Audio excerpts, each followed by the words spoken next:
A ver se nos poñen música.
Señorita, Dime, sabe onde fun?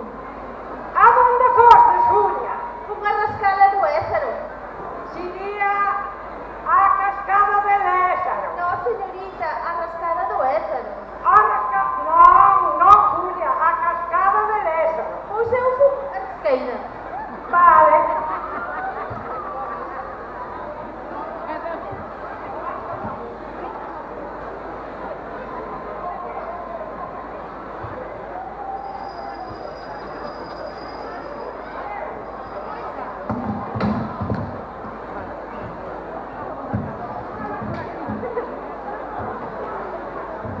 Un aplauso, por favor.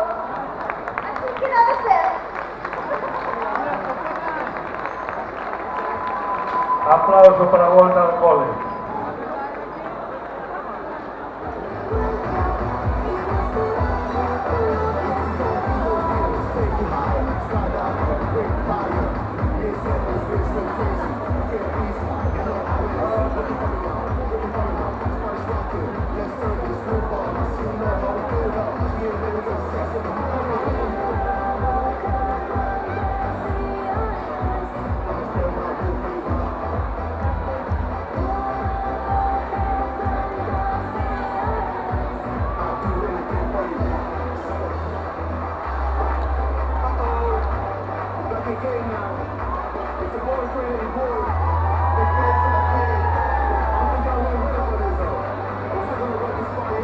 Bueno, imos relajarnos un pouco, meter fora a tensión, e vamos rirnos un pouco.